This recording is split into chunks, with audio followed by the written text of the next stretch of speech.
প্রেমিকাকে খুন করে থানায় আত্মসমর্পণ করল প্রেমিক। এমনই চাঞ্চল্যকর ঘটনা ঘটেছে উত্তর দিনাজপুর জেলার চোপড়া থানার লক্ষ্মীপুরে। অভিযুক্তের পরিবারের সদস্যদের গ্রেপ্তারের দাবিতে চোপড়ার লক্ষ্মীপুর বাজারে টায়ার জ্বালিয়ে রাস্তা অবরোধ করে বিক্ষোভ শুরু হয়েছে। ক্ষুব্ধ জনতা প্রেমিকের এক আত্মীয়ের বাড়িতে আগুন ধরিয়ে দিয়েছে বলে অভিযোগ। এই ঘটনাকে কেন্দ্র করে এলাকায় ব্যাপক উত্তেজনার সৃষ্টি হয়েছে। পুলিশ মৃতদেহ ময়নাতদন্তের জন্য ইসলামপুর হাসপাতালের মর্গে পাঠিয়েছে। সূত্রের খবর, চোপড়ার লক্ষ্মীপুরের বাসিন্দা বুধু মোহাম্মদের মেয়ের সঙ্গে প্রেম ভালোবাসা হয়। বিষয়টি দুই পরিবারের জানাজানি হতেই তারা সামাজিকভাবে বিয়ে দেওয়ার সিদ্ধান্ত নিয়েছিলেন। চোপড়ার গিয়া গ্রামের বাসিন্দা সুলতান আলীর সঙ্গে সামাজিক মতে বিয়ে ঠিক হয়েছিল। বিয়ের জন্য পণ দেওয়া হয়েছিল বলে অভিযোগ। রবিবার ভোরে ওই যুবতী বাড়ি থেকে বের হয়ে গেলে আর ফিরে আসেনি। রবিবার অধিক রাতে তাকে খুন করে প্রেমিক সুলতান চোপড়া থানায় আত্মসমর্পণ করে।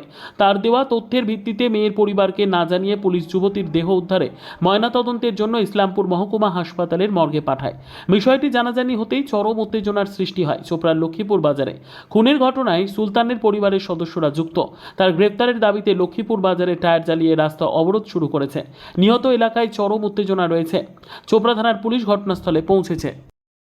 জয়নুল ছে ও তোর কিবা হচ্ছে তমেন আছে ও কি হয়েছিল হ্যাঁ কি হয়েছিল ওই উমা কাবদা মিলেছে আলা আলা আমরা ওদিন ধরাই দে ঘরত আমার পর বালাপ দিলে জয়রুল তমেনা ও তোর কিবা হচ্ছে জয়নুল ও বদরুল মারলো কেন?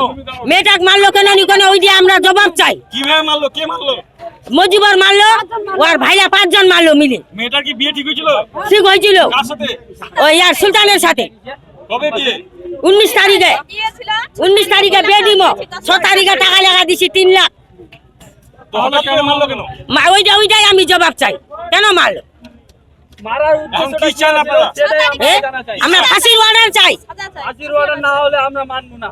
আমরা ওই সুলতান তো সারেন্ডার করছে, বাকি আসামি তো গ্রেফতার করেনি। ফাঁসির অর্ডার আমার মেয়েটা আমার গদিতে থাকেছিল।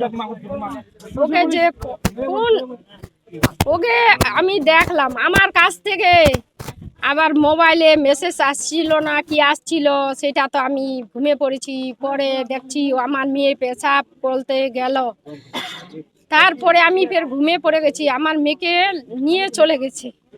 মেয়ের জন্য টাকা দিয়েছি 3 লাখ 7 লাখ টাকা পাবে। ও বলছে আরো বিয়ের জন্য বিয়ের টানে ও ডেট করেছে 19 তারিখে আমার মেয়ের বিয়ে।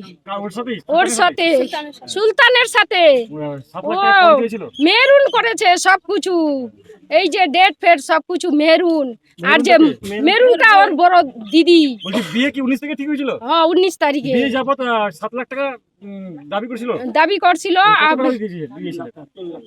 3 লাখ টাকা দিয়েছি। ওর বড় বোন এইটা সবকিছু করছে। আমি এটা ডিসাইড নিয়েছি, আমি সবকিছু করব। মেয়ে কবে থেকে নিখোঁজ ছিল? মেয়ে 6 তারিখ না 7 তারিখে 7 তারিখে হয়েছিল তো কুরবানি। 7 তারিখের রাতে আবার মেয়েটা নাই। কুরবানির রাতে খবর পেয়েছি ওকে ধমকি মেরে টেরে। তারপরে রাত্রি বেলা আমি অনেক দূর খুঁজে টুজে জল পুকুর সবাই সবটাই খুঁজছে।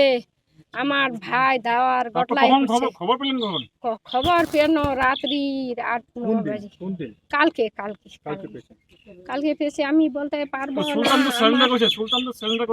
সুলতান সিলিন্ডার করছে। তে সুলতান কেউ মেরে দিতে হবে।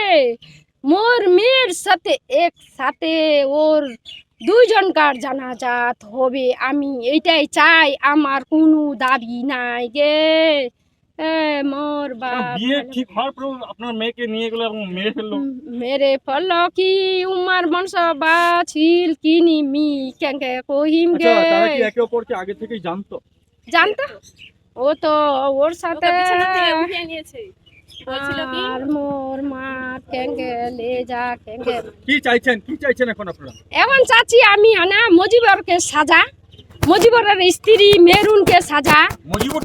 মজিবর ওর ভগ্নিপত। ওর বাড়িতেই সব কিছু হয়েছে। ওর বাড়ির প্রত্যেকটা ক্রিমিনিয়ারকে ওকে যে ওর ভাইটাই ওর শালাটালাকে গোটলাকে ওখানে বলাই গাড়িতে উঠালিছে। মজিবর আমার গ্রামের ওর ভগ্নিপত হবে, মজিবর সব কিছু জানে। মজিবরকে ধরেন। আমার যত্রাগত লক্ষ্মীপুর অঞ্চলের যত্রাগত গ্রামে একটা মহিলার কথাবার্তা হয়েছিল কলোনিতে। বিয়ে কথাবার্তা হয়েছে? হ্যাঁ, বিয়ের কথাবার্তা হয়েছিল, 1 লাখ টাকা দেওয়া হয়েছিল। অলরেডি 2 দিন থেকে মেয়েটাকে ওর বর নিয়ে গিয়ে কালকে বেলা মারপিট করে মারে দিয়েছে, মার্ডার করে দিয়েছে। কোথায় হয়েছিল বিয়ের কথা? বিয়ের কথা হয়েছিল কলোনিতে, কলোনি মুন্সিগঞ্জ এরিয়াটাতে। ডেড বডি কোথায় পাওয়া গেছে?